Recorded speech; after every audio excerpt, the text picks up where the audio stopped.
Hey everyone, and welcome to The Explainer. Let's jump right in, because today's topic is absolutely fascinating.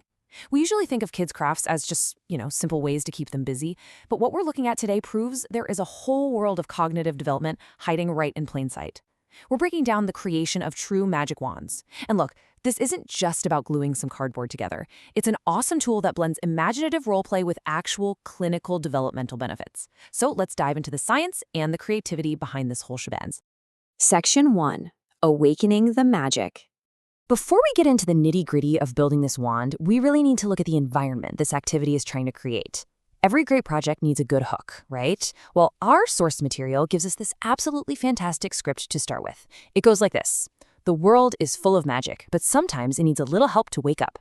With this wand, you can turn Mondays into Saturdays and vegetables into chocolate. I mean, how fun is that?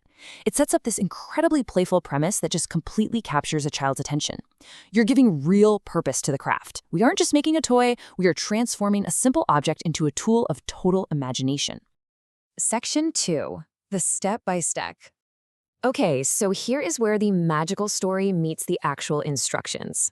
The very first component is what the guide calls the guiding star. And what's really cool here is the creative freedom it gives right out of the gate. You just need 2 cardboard stars, and the main instruction is simply to decorate them with smiley faces or glitter. This is where personality shines through. By allowing this customization, the child takes ownership of their wand from minute 1. They aren't just blindly following steps, they're making their own design choices. Next up, we move to the second step, which is the Staff of Power. Now, we're using a standard wooden stick for this, but the guide adds a super crucial detail. It suggests wrapping colored yarn around the stick. And this isn't just to make it look pretty. The document specifically notes that the yarn makes the staff more comfortable to hold. So we're literally seeing basic ergonomic design introduced into a kid's craft. It ensures that when they're waving this wand around, it actually feels good and secure in their hand. All right, now for the final assembly. Step 3 is the magical union. And this is where it really comes to life.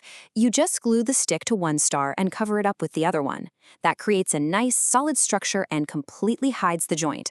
But step 4, that's where the real action is, the comet tails.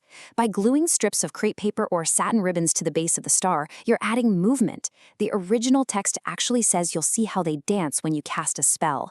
It's that instant visual feedback that makes kids feel like their magic is genuinely working in the real world. So looking at the full 4-step process, it's just beautifully simple. 1, the guiding star. 2, the staff of power. 3, the magical union. And 4, the comet tails. For any parents or educators watching, this right here is your roadmap. At a quick glance, you've got the whole chronological sequence. It's a highly structured method, but it's wrapped up in this absolutely charming, magical terminology. Which brings us to Section 3, the hidden benefits. Up until now, we've mostly talked about the fun stuff, the glitter, the spells, all of that. But let's shift gears and ground this in the actual science of child development, because the clinical benefits here are very real. The document highlights visual motor coordination, defining it as the eye and hand working in perfect harmony. And it's super direct about why this matters. It explains that the specific motions, like wrapping that yarn around the staff or gluing those little ribbons to an exact spot, that's not just a hobby. It requires the eyes and hands to work together seamlessly. So while the kid thinks they're just getting ready to turn broccoli into chocolate, their brain is actually firing on all cylinders, building vital neurological pathways. It is quite literally foundational learning disguised as play. And finally, Section 4, safety first. We can't talk about crafts without touching on the logistics, right? As the adults in the room, it's our job to make sure the environment is safe. And our source gives a very clear, practical warning. The sticks can have splinters or sharp points. An adult must sand the edges or protect them with tape before starting. It's a simple but absolutely necessary reminder that prep work is key. If the adult handles this step, sanding the wood, taping it up, then the kid gets to focus 100% on the creativity and motor skill building, completely risk-free. We've seen how just a bit of cardboard, a stick, some yarn, and glue can become a tool that sparks incredible imagination while fine-tuning crucial visual motor skills. It's the perfect blend of fantasy and developmental science.